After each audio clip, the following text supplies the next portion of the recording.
Right.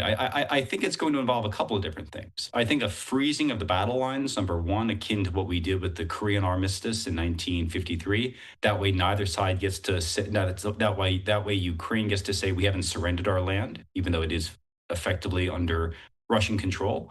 I think likewise there needs to be a plan to provide Ukraine with the ability to defend itself going forward. I don't think that's going to involve NATO membership, even EU membership at this point, but the reconstruction of the Ukrainian economy, the Ukrainian defense industry, perhaps some kind of European security guarantees so they have some kind of faith in the long term durability of any arrangements. And then finally, some kind of way of making European security begin working again. Right now, we've seen the collapse of European security conversations where Russia's on the outs. Russia lives in Europe. It'll ultimately have to live with its neighbors in some way, shape, or form. They'll have to live with Russia. And so some kind of framework that begins moving that conversation forward. So it becomes not just about Ukraine, but Russia, Ukraine, and the rest of European security will need to take place. I think an armistice leading to progressive negotiations are the way we're going to get there. And this comes at a time where, when we saw in the previous years, President Biden and his administration and not having conversations with Russia. And now we are seeing back the opening portal of those conversations. Again, President Trump and Putin coming together here to try to come to some sort of agreement. But at this point, does it seem that Putin has the advantage already? He's on American soil. He's back in the limelight here of international news. Does he have that advantage already? No, I hear that argument. I don't think there's much to that argument. Statesmen, policymakers are judged by the ability of the countries they hold. And Russia has been proven in this war to be much less militarily potent, much less economically vibrant, and much less diplomatically strategic than many countries expect them to be, than they were expected to be before the war.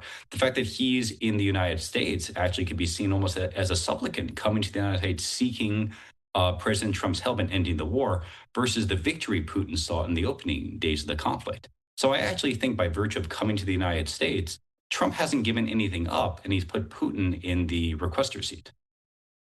And where do you think the respect level is from Putin to President Trump? We've heard many times.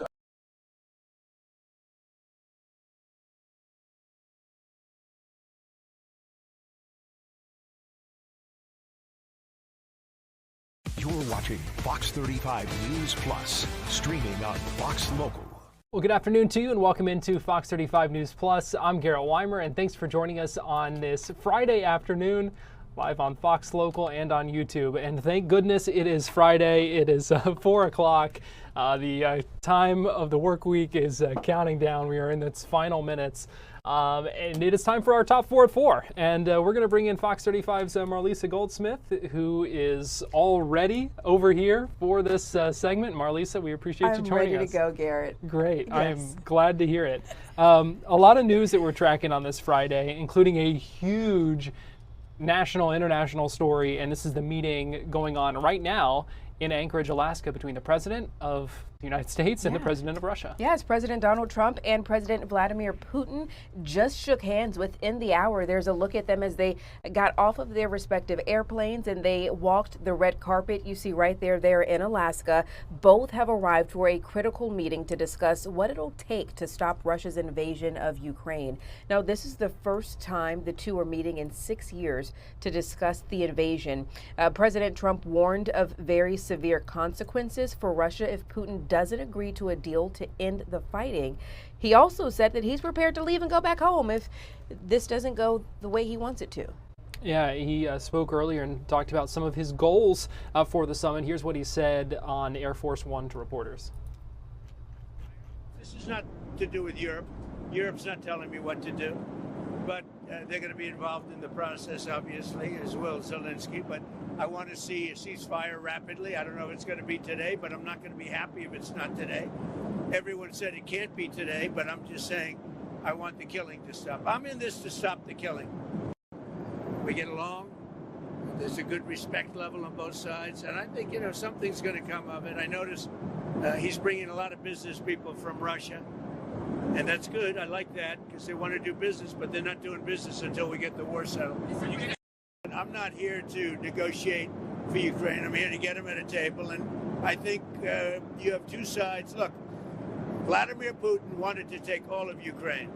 If I wasn't president, he would right now be taking all of Ukraine. But he's not going to do it. So something we are watching very closely, that meeting going on right now, and then this is a live look at the stage where the President Trump and President Putin will be holding a joint news conference this evening around 7:30. When that is supposed to happen. So after that meeting comes to a close, hoping to hear from these two world leaders and learn more about what comes out of this summit. So that's certainly a big story with major implications that we are tracking. And a side note, I did pull up a bump shot earlier. In fact, let me pull it up now of Anchorage, Alaska. 53 degrees there, Marlisa. Ooh. It looks kind of chilly, doesn't it? Oh my. I don't even remember what 53 degrees feels like, Garrett. Cold. That's what it feels like. Speaking of weather, so we're going to be talking about heat, dealing with a lot of heat this weekend. But the big weather story today is Hurricane Erin. This is our first hurricane of the 2025 season. Yeah, Hurricane Erin formed this morning in the Atlantic Ocean, making it the first hurricane of the 2025 Atlantic hurricane season.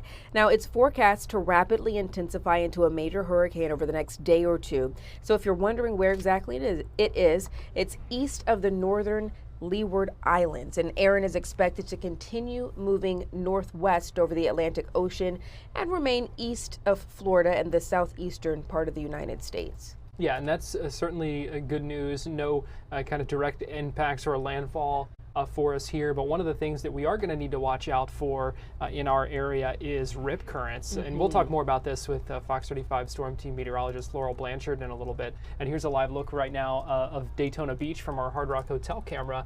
But Laurel was saying earlier, 8 to 12 foot waves and stuff, like crazy, and rip current, high rip current risk. So those impacts Monday through Wednesday. If you're going to the beach, you probably want to stay out of the water just because of that surf. Yeah. That's going to be so strong.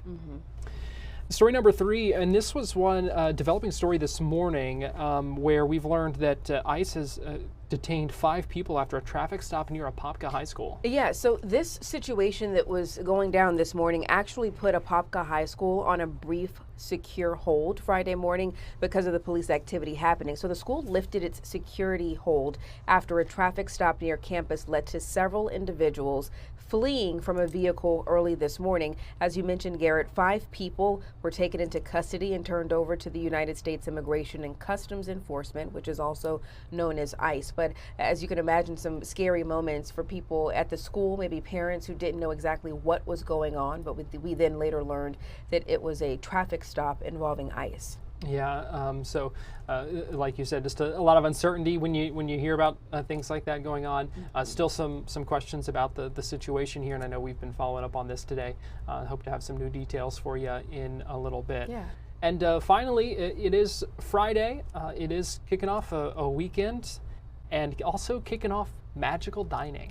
Yes. Now, this is one of my favorite topics to talk about, food. Well, excellent. Because I'm always hungry. So I'm excited about this. Yeah. Listen to this. We are talking 6 weeks of 3-course dining at great prices. You know I love to eat and I love to do it on a budget. So participating restaurants feature 3-course prix-fixe dinners at exceptional prices through Visit Orlando.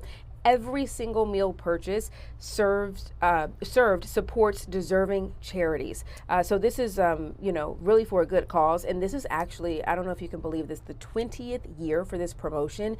It runs starting today through September 30th. So you've got about a month and a half left to enjoy all of this exquisite dining. And I don't know if you did the math, but I counted all of the restaurants listed on there.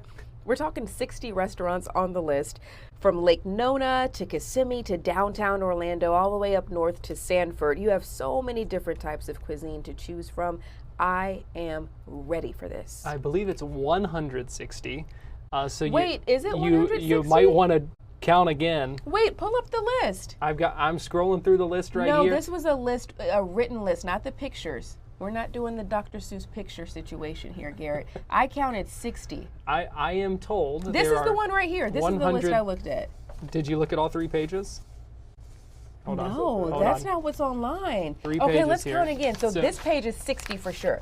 Okay. 61, 62, 63. Okay, so it's going to be more than 160. I believe the actual number is 164. Oh, okay. I just got even more excited because this is all I saw online. But this page was page 60. 1. This is page 1 of 3.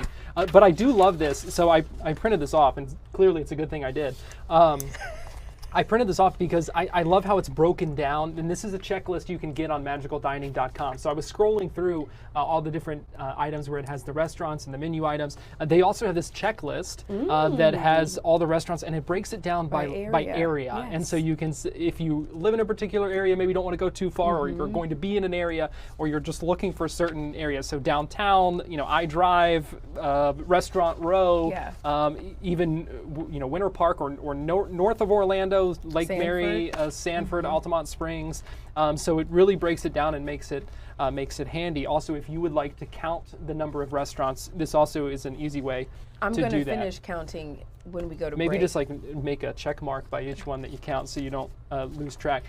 Now, Fox 35's David Martin was at Everglades earlier today at the Rosen Center Hotel, and he had the chance to check out some of their amazing looking menu items. And just to give you an idea of what some of these menus are, I mean, we're talking 3-course meals here for $40 or $60, and here is some of their offerings. You're the director of food and beverage here at the Rosen Center, and we are inside Everglades. We've had, in the first hour, we had fish. Now, in the next hour, what are you going to have for the appetizer option? We are going to start with our watermelon and goat cheese appetizer. It is watermelon, a pistachio rolled goat cheese, and it has a chocolate and balsamic glaze on top. It is one of my favorites. Fabulous presentation, artistry. What's the meat?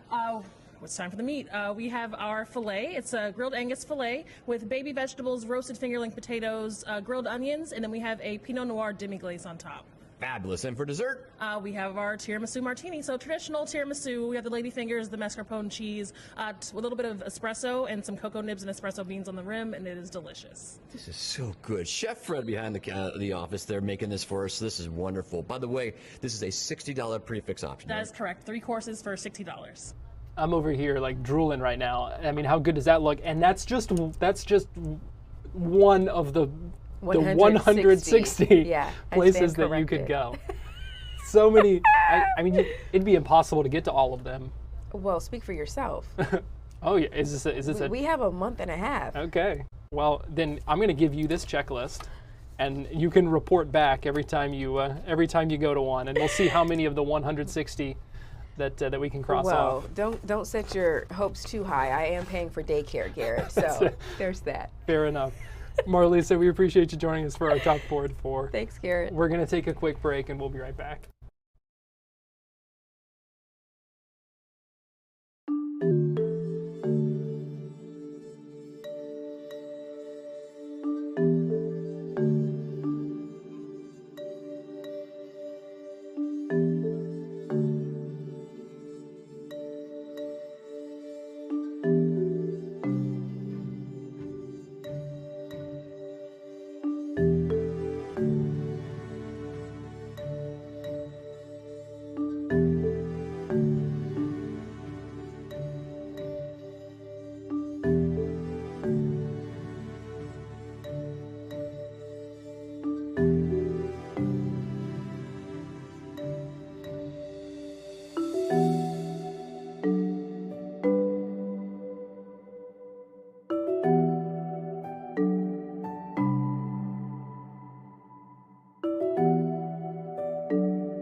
watching Fox 35 News Plus, streaming on Fox Local.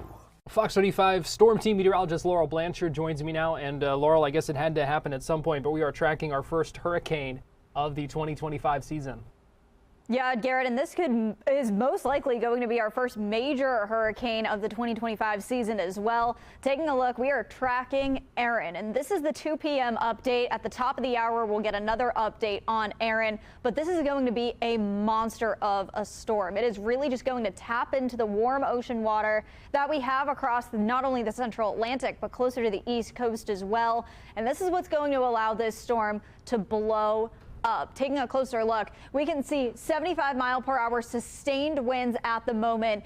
Erin's going to continue to make its way westward as we head through the rest of the weekend, but very quickly intensifying into a Category 3 storm within a matter of 48 hours. Between now and 72 hours from now, we're going to be most likely viewing a Category 4 storm off the coast of Florida. So lots of intensification is going to happen over the next couple of days. So we'll definitely keep you updated with that. But this storm going to continue to make this curve, that's expected curve, to start about Sunday. But again, this is going to be an intense storm, most likely reaching Category 4 strength with 130-mile-per-hour sustained winds, easily looking at over 150-mile-per-hour gusts. So this is going to be a powerful storm nonetheless. So Garrett, this is something that we're really going to be tracking as we head through the next couple of days. But luckily, most of the ensemble data really starting to hone in on that path between the Carolina coastline and Bermuda. So we're not really even seeing too many outliers from the latest model run, which is good news right there.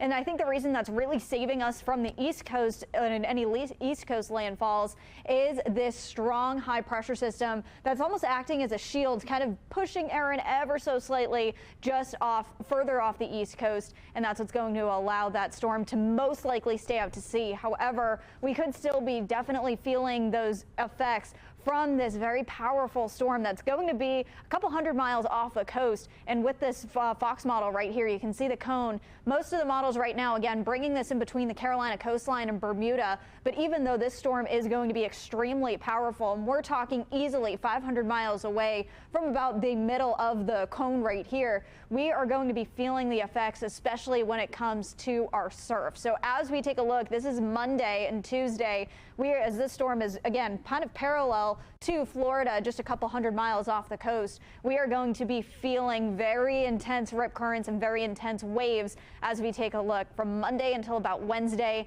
until Erin kind of continues to make its way up the coast. But again, following about a couple of hundred miles off the East Coast. But Monday through Wednesday, if you do have any beach plans, it's going to be dangerous, not just here in Central Florida. We're talking all along the Florida coastline, looking at rough surf between 8 and 12 feet, high risk of rip currents, and this is going to be extremely dangerous over the next couple of days. Also going to be seeing the possibility of a lot of beach erosion as well. So lots to definitely look at as we head through the next couple of days as we're tracking Erin. And more activity in the tropics as well, not just Erin.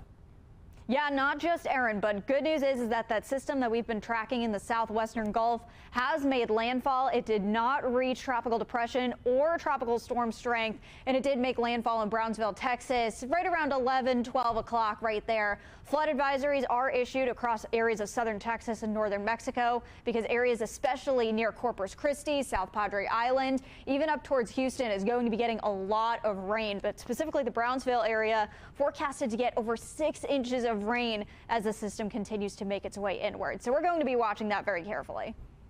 And then a couple of tropical waves as well. This is that time of year. I know you and I were talking about it earlier. Sometimes it seems like those waves just move across the Atlantic like a freight train pulling a number of different train cars.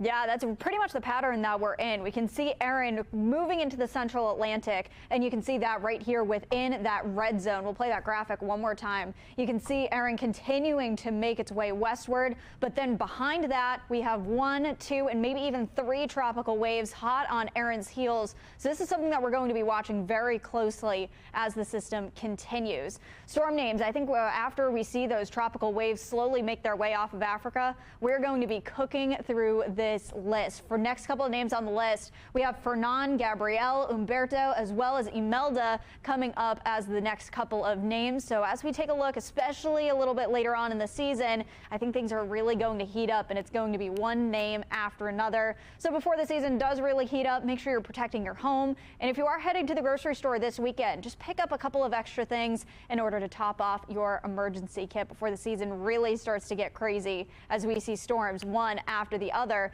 Taking a look ahead to the next couple months.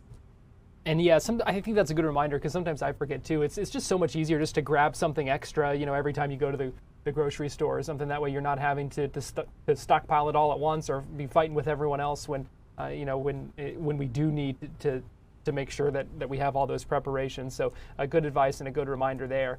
Now, tonight we're talking more about this heat and also some storm chances. Yeah, so not only are we talking about the heat, the storm chances, especially right now, seeing a couple rumbles of thunder around the Lake Mary area right here at our station, but also taking a look over I-Drive, you can see that winds really starting to pick up, as well as it looks a little bit cloudy and gray out there. We're going to continue to see some storms really fire up, and we can see right now a special weather statement making its way down towards Orlando. I'm going to close into that real quick as we take a look out there right now. Keeping an eye on a couple of storms really starting to spark up from the sea breeze. So areas across Altamont Springs down to the 417 corner right by the airport. We're right now seeing a thunderstorm starting to pick up. So keeping an eye on a lot of lightning. Yeah, take a look at that. Roughly about, or just over now, 350 lightning strikes just within the past couple of minutes. And you can see right here that green line that's continuing to push westward towards the I-4 corridor and the Florida Turnpike. That's the sea breeze. This is what's really going to spark up those thunderstorms as we take a look through the rest of the evening. But luckily, things are slowly going to start to come down as we take a look at about 8 p.m. So quieting down quickly as we head through the overnight tonight. And Friday and Saturday and Sunday, more of the same. Going to be seeing much more of those storms starting to spark up Saturday afternoon. This is Saturday at about 1:30. Continuing to see pretty much splash and dash storms. The majority of the storms really firing up right along the I-75 corridor, and then slowly starting to push both ways as we take a look towards your Saturday evening. So Saturday is going to be busy. Sunday is going to be busy, maybe seeing a couple of those stronger storms kind of kicking in, but we are going to be seeing those pretty widespread rain chances both Saturday and Sunday. And then, of course, next week, we're also going to be watching the potential for Erin. But luckily, Erin is going to be doing us a little bit of a favor. So Erin bringing us in those very, very rough surfs. But Erin's also going to be pulling in a lot of dry air. Taking a look Tuesday and Wednesday, not really seeing a whole lot of rain chances, especially on Tuesday. Heat here to stay, unfortunately. We are going to be seeing much more of that heat really kicking in here across Central Florida for the next couple of days. But getting a little bit of a break from the rain, because as Erin passes up the East Coast, it's going to be pulling in some drier air, and that's what's going to very much limit our rain chances, making Tuesday a hot one, but a dry one overall. Hey, any sort of break from the humidity, I think, is a little bit of a plus, at least. Yeah, Garrett, actually, fun fact, this summer so far has been the stickiest summer across the U.S. on record, which is crazy. You know what? I believe that. Having lived through it, I believe that. That does not surprise me. That doesn't surprise me either. Yeah, I feel like we go through it every day. It's just like, this heat, crazy. Yeah, that is crazy. Certainly, and puts it in perspective, tell you that. Puts it in perspective. But yeah, now there's a new sticky index, because this summer has just been so humid across all of the East Coast just this past summer alone. So a little interesting fun fact. That is interesting. I don't know about how fun that is, but it is very interesting. Fox 35 Storm Team Meteorologist Laurel Blanchard, we appreciate you joining us. Thanks, Garrett. We're going to take a break and we'll be right back.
watching Fox 35 News Plus, streaming on Fox Local. Welcome back into Fox 35 News Plus. I'm Garrett Wymer, and thanks for joining us on this Friday afternoon, live on Fox Local and on YouTube. We're getting some numbers that are putting in perspective for us the economic impact of Epic Universe that opened this summer, a new theme park, expected to bring in $2 billion in its first year open, generating thousands of jobs, not just from the construction but also from its operation as well. Fox 35's Matt Trezza had the chance to speak with UCF economist Sean Snaith earlier today. Here's more. The economic impact of Epic, which is just open, for a few months now, it certainly began with the process of planning and then constructing the park itself. One of the surprising things to me was the level of innovation that went into bringing forth the park, the number of patents that Universal received in developing the park was on par with what you see coming out of a lot of major research universities. So I think a lot of people look at tourism and they think it's a low paying, low wage sector, but the level of innovation and the high tech components of Epic Universe, I think, was one of the most eye-opening things to me. Very good. I hear about, I clearly see a lot of economic impact statistics, and I haven't yet had the chance to talk to someone who's actually calculated it. So what goes into all of that, and how do you measure something like that? What's the process like? Right. So economic impact is basically a way of trying to estimate how a specific activity in the economy ripples out to the rest of the economy. So, if you think of the economy as sort of a tapestry, all the threads of the tapestry are overlapped. And so, you pull one thread, it affects the entire tapestry. And so, when you spend in a particular sector, that money ripples throughout the economy. And so, in the construction and operation of Epic Universe, money is spent. Some of that money goes to suppliers that are providing, the goods and services that are needed to build and operate the park. And that touches, a variety of different industries that are outside of tourism.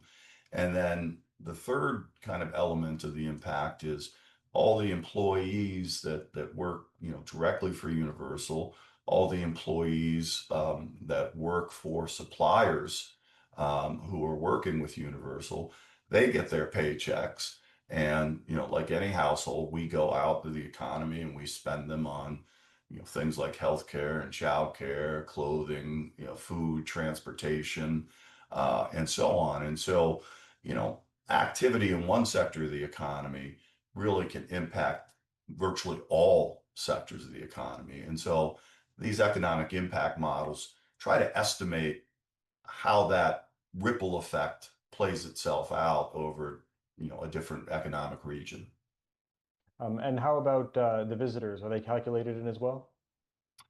Well, not totally in terms of all their spending, particularly spending that might happen outside of the park. I mean, spending in the park, that would be captured in sort of operational expenditures. But, that's another element here that the area around Epic Universe, that Kirkman Road corridor, is going to be impacted in the years to come by virtue of the fact that you've got millions of visitors that are now coming to that area of Orlando. So I would expect to see, and I know some plans have already been announced for development along that Kirkman corridor, but not unlike what we saw happen on International Drive, right? The Orange County Convention Center, has spurred development of that entire I-Drive corridor. And so I think we're going to see some of the same things happen in Kirkman and in the years ahead. And so the economic impact, from what I read, it's $2 billion. How widespread does that go? Is that just the I-Drive area? Is that all of Central Florida? Right. So, sometimes when I talk about economic impact, I help people sort of imagine, if you throw a stone into a pond, where the stone hits the water, you get the biggest splash. But then you've got the waves that ripple out across the pond. And so in this metaphor, the stone here is Epic Universe. The pond, is Central Florida. Most of this impact is going to be in the Orlando metropolitan area. Now that will ripple out to other parts of the state. It will ripple out to other parts of the country, because you've got suppliers from all over that have provided and will provide goods and services that help to build the park, but will also help to keep it running.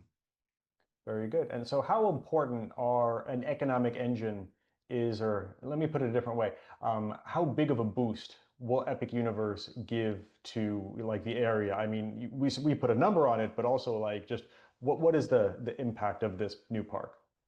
Well, I think it's multi-tiered, right?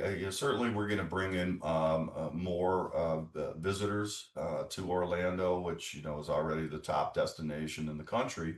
So there'll be more passengers coming through Orlando International Airport. I think the technology that was utilized in the creation of Epic Universe sort of raises the bar for the theme park industry. And we've also heard Disney's announced a pretty significant investment over the next 10 years in their property. So, we're sort of growing the pie, expanding the pie. I mean, there is a little competition, of course, between different attractions, but things like Epic Universe really help to grow the pie, which means there's more for everybody. And in turn, of course, it helps grow other sectors of our economy. I mean, there will be teachers and doctors and firefighters and pharmacists who will have jobs because Epic Universe was built and is operating. Certainly a large impact. We're going to take a break here on Fox 35 News Plus, and we'll be right back.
You're watching Fox 35 News Plus, streaming on Fox Local.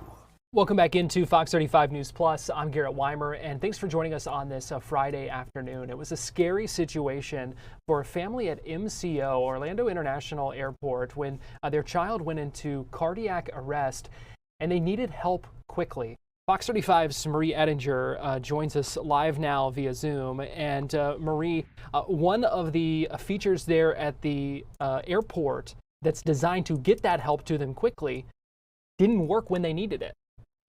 Yeah, so the little boy we're talking about, his name's Chris. He's 13 years old, and he has a cardiac issue. He's had 3 open heart surgeries before. So the family is familiar with some of the signs that his condition might show, and it doesn't happen all too irregularly. So he started experiencing some pretty major heart pain. He says that it feels like punching on his chest. And this bout of it was really, really bad. He was put to the ground crying. His dad is freaking out because they are from Ohio. They're not close to home. They're in the middle of an airport. And thankfully, his dad thought, oh my goodness, there is one of these call boxes right here. These things say, push for help. It's supposed to dial 911 straight away. And the Orlando International Airport actually has an accreditation for emergency management services. They have their own fire team and rescue department on site can rush out, and pressing one of these call boxes lets you know their location. So, I mean, it's a fantastic tool. The airport has 336 of them on site. So in theory, this family should have been, and otherwise would have been, safe and had help come straight out to them. But this one was not working. And just to give you a sense of where I am, this is, I will say, a particularly difficult portion of the airport to describe if you're not familiar with it. It's just a tunnel. It says tunnel to terminals. You're near the rental car area, but if you don't know which all of the terminals are or anything relative, it would be really difficult to explain. So the dad is just freaking out. He doesn't know what to do. He keeps trying to press it. We actually have video showing that the light was going on as he was pressing it. So he thought maybe it was working, but he just wasn't able to hear people, or maybe they could hear him. He tries it for a while, and then eventually he just kind of panics and ran over to try to get a worker to help him. He says at the time he knows in retrospect to maybe just call 911, but his son's having a medical emergency. The thing that's supposed to help him isn't helping. So he panicked. He went over to get help. That woman wound up calling her supervisor or manager, who then called 911. And again, it's hard to kind of describe where you are. He says it took a half hour for help to come get to his son. Thankfully, his son's doing okay. He got an EKG. He got checked out by EMS. But the dad brought up, if this had been worse, he feels like his son could have died because he didn't have access to the help that call box is supposed to provide. So what did MCO say about this? Is this something that has been fixed, or something that's a widespread issue? It has been fixed. It's not a widespread issue. They said that they have daily checks on the software for those call boxes, but actually physically checking them out, they do less often. So they said they are going to consider adjusting the schedule with which they check those call boxes out in person. The issue with this one in particular was that the physical button, I'm not going to press it, but the button wasn't working. So although the internal system, the software was working fine, it was the physical button that didn't. So although they have those daily checks on the software, nothing registered. The other thing is, Code Blue told me they actually have automatic notifications go out if there's any malfunction, again, with the software. But because it was damaged to the physical box itself, that notification didn't happen, and the check didn't happen in time to figure out that there was an issue. MCO and the Greater Orlando Aviation Authority says that they have gone around and checked out all 336 of their emergency operation systems to make sure that they're working, and the ones that were damaged, even if they were still functioning, the airport says they went ahead and fixed them and replaced them anyway, just to not take any risks. You certainly can't be too careful, obviously, seeing the impact of what happened to this family. Why did they want to share their story with you? They wanted to share the story just to make sure it doesn't happen to anyone else. They wanted to adjust the schedule, which MCO says it will do, and how frequently they check these things. And they want people to be aware of the issue, to maybe not rely solely on this and have any other option available to you. Again, I cannot emphasize enough, it is a fantastic tool, but if it's not working, cut your losses, try calling yourself if you can, or flag somebody down if there's somebody around who could call for you.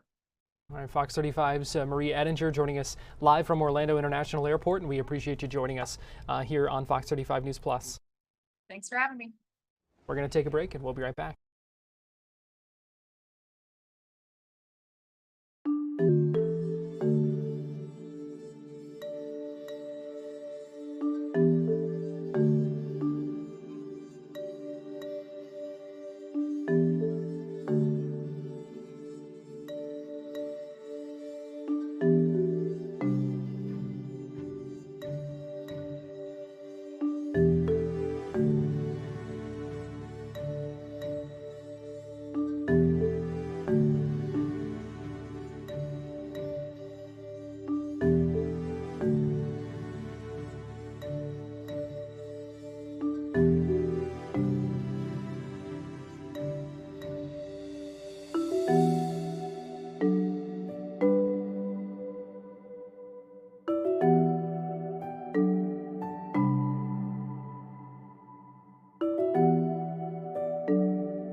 You're watching Fox 35 News Plus, streaming on Fox Local. Welcome back into Fox 35 News Plus. I'm Garrett Wymer. Thanks for joining us live on Fox Local and on YouTube. State leaders this week unveiled a second immigration detention facility in the state of Florida.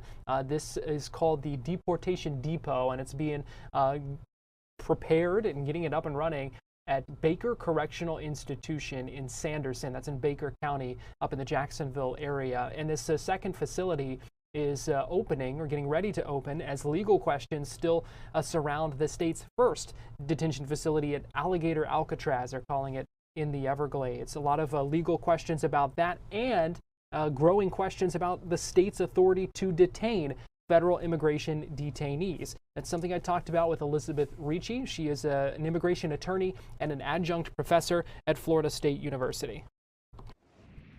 Right. Florida is using the 287G agreements under the Immigration and Nationality Act to really expand its involvement in immigration enforcement. It presents some due process questions.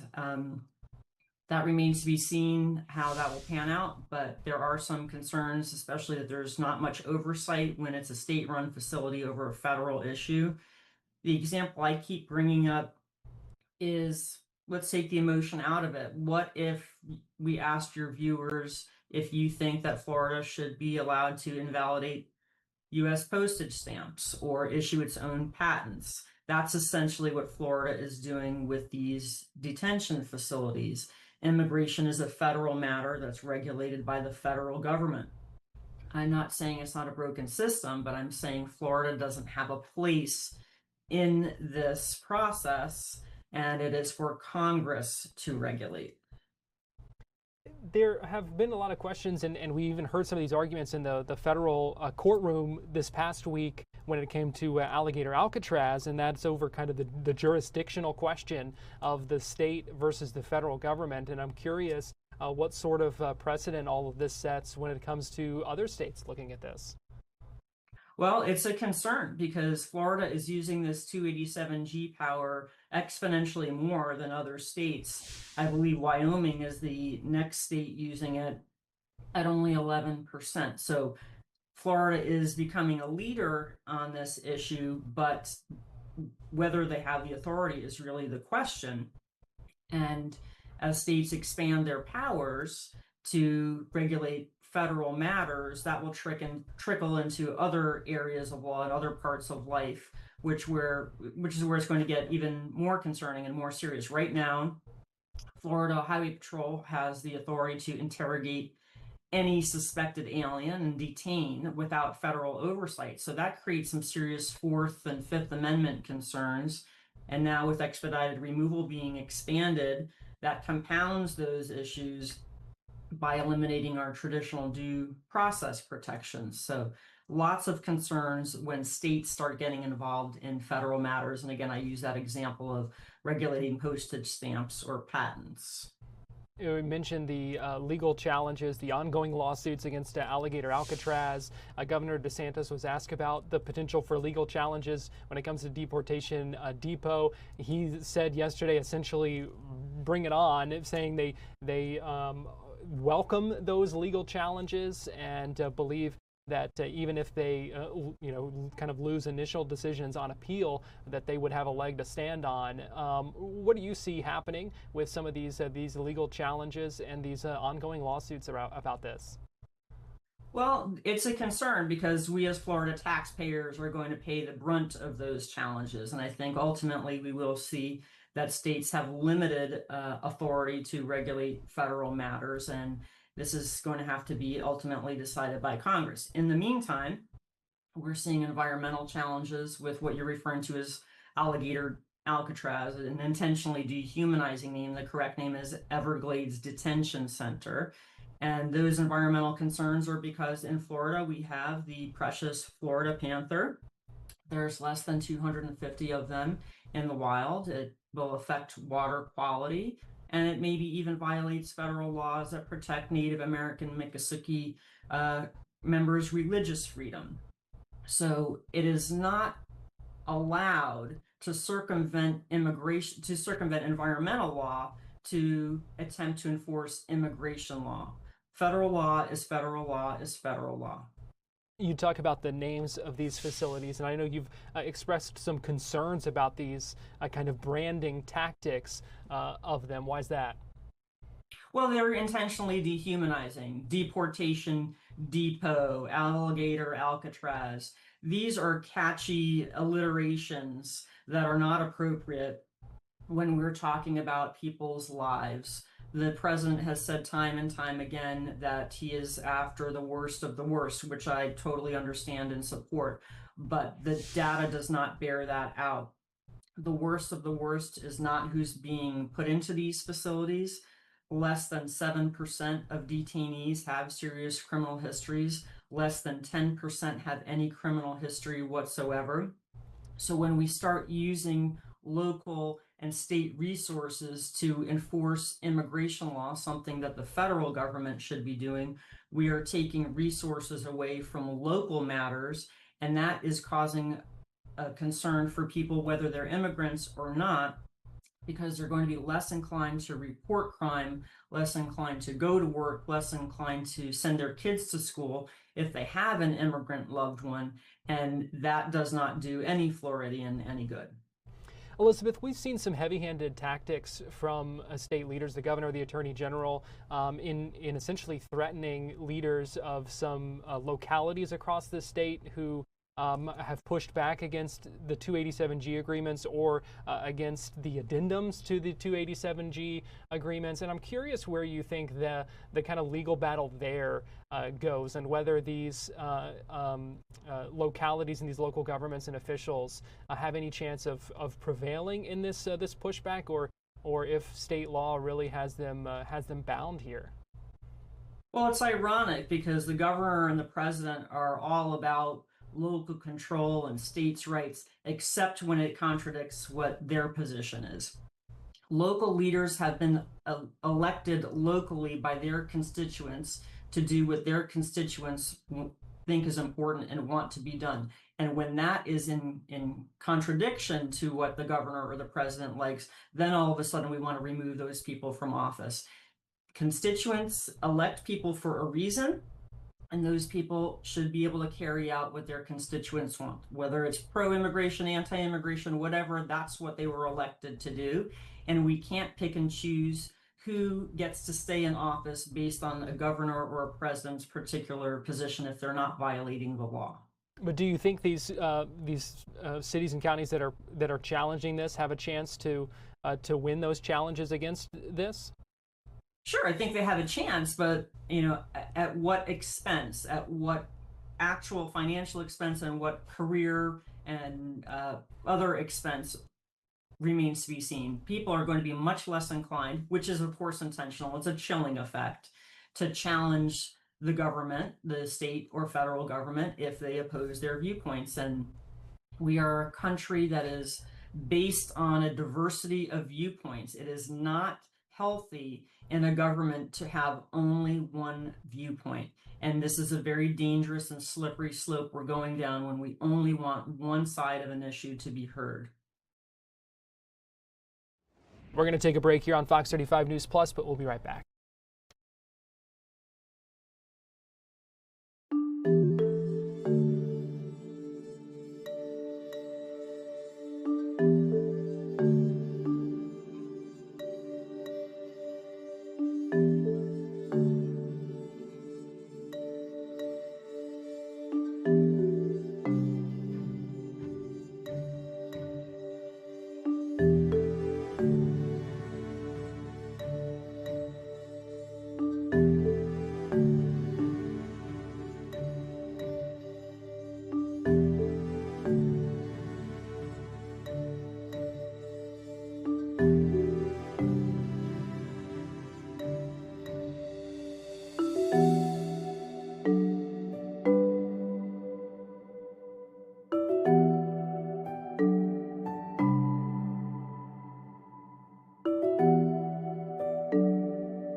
You're watching Fox 35 News Plus, streaming on Fox Local.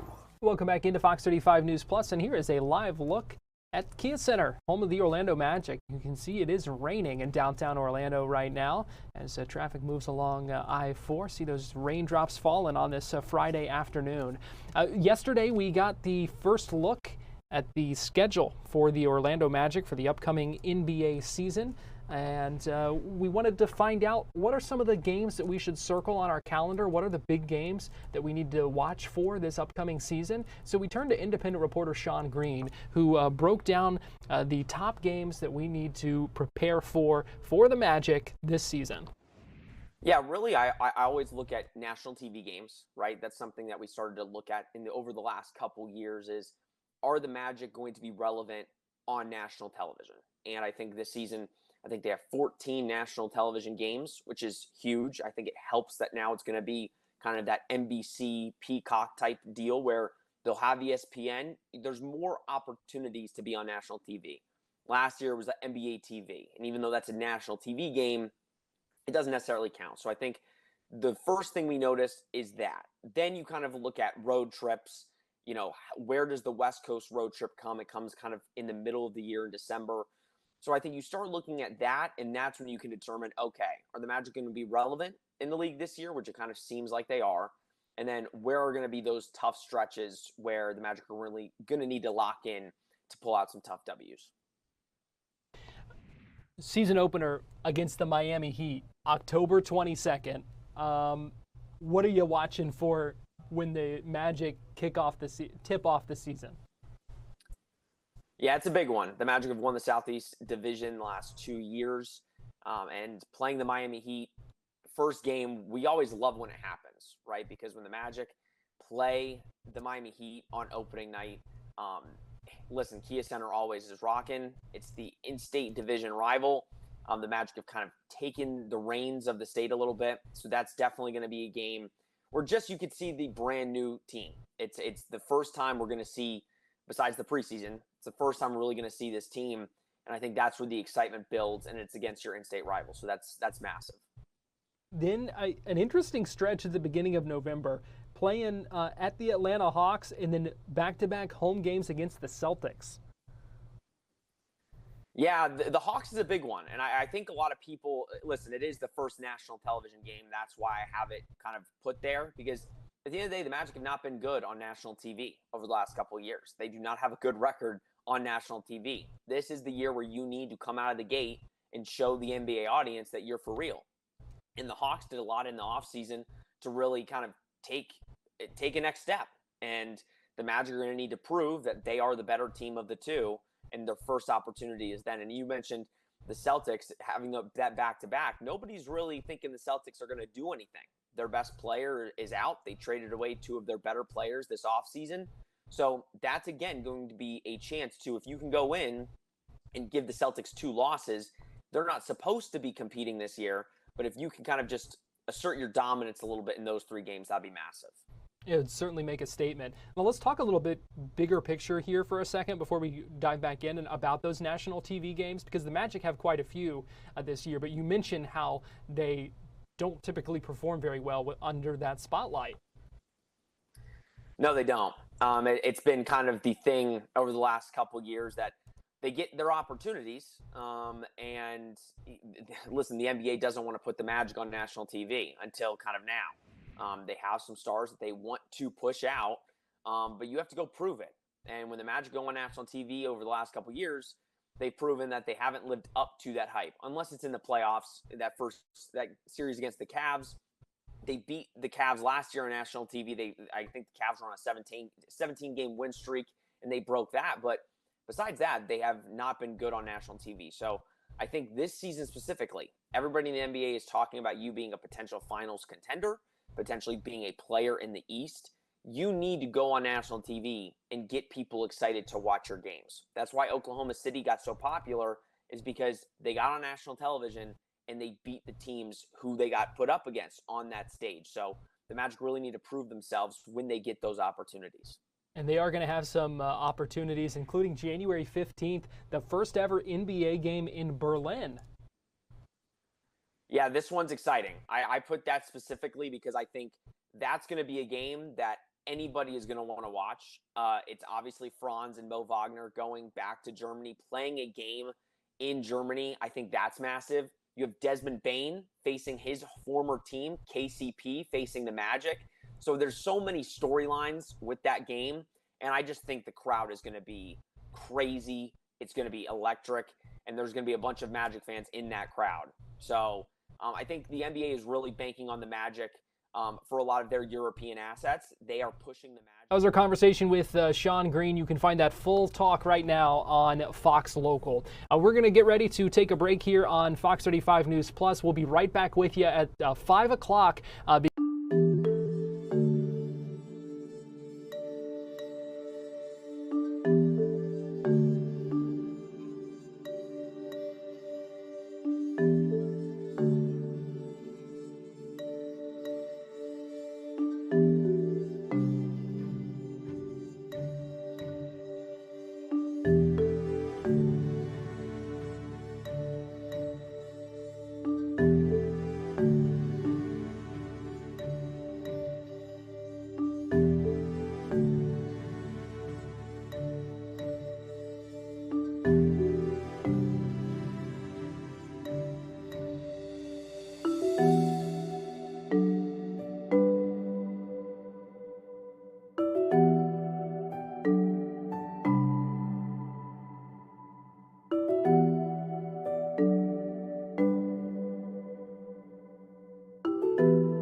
watching Fox 35 News Plus, streaming on Fox Local. Well, welcome into Fox 35 News Plus. I'm Garrett Wymer, and thanks for joining us on this Friday evening live on Fox Local and on YouTube. I want to let you know live golf coverage is continuing right now on Fox 35, and so we're going to be with you a little bit extra here this evening until that coverage wraps up and Fox 35 News at 5 begins. But we are you're in good hands here this afternoon, and Fox 35 Storm Team meteorologist Laurel Blanchard is joining me live now. And Laurel, a lot to talk about when it comes to the weather today, especially with Hurricane Erin, our first hurricane of the 2025 season. First hurricane of the 2025 season, and probably 48 hours from now, we're probably talking about our first major hurricane of the season. We're gonna intensify very quickly. Intensifying very quickly. And there's a couple of factors with that, and we'll talk about that in just a few minutes. But here's the latest. This is the 5 p.m. update from the National Hurricane Center, top of the hour, brand new information for you. We can see 75-mile-per-hour winds with this storm currently holding Category 1 status. From there, this is going to continue to intensify very, very quickly. So we can see right here, we're going to continue to see more of that strengthening continuing to happen as we head through the next couple of days. So something that we're going to continue to monitor is more of those storms continuing to build. And this is what's going to really intensify things very quickly as we head through the next couple of days. So something that we're going to be very much focusing in on is how quickly we're going to be seeing this genesis happen, or that strengthening start to happen. Because with that, this is going to tap into that very warm ocean water as we head through the next couple of minutes. And this is what's really going to allow more of that strengthening to happen, to go from a Category 1 storm to a Category 3 storm within the next couple of minutes. So that's something that we're going to be watching very closely. And again, top of the hour right now, holding 75-mile-per-hour winds as we take a look at the next couple of minutes. And over the next couple of days, we are really going to be seeing much more of that strengthening start to happen, continuing up to a Category 3, and then also most likely considering up to a Category 4 as we head into probably by the end of the weekend. So something that we're going to be watching very, very closely. And thankfully, it is, you know, I know you were showing them the models earlier that really show a more defined kind of curve away from the eastern coast of the United States. Yeah, something that we're really going to be watching, especially as we take a look, probably by the start of the weekend, that curve slowly starting to happen, and that's what we're really going to be watching, because as that curve is happening, that's going to really depend on how intense we're going to be feeling that surf. So luckily, models are starting to shift away from the East Coast. Good news right there. However, with that, we're going to be seeing these large swells. Even though this storm is going to be multiple hundred miles off the East Coast, we're going to be seeing the possibility of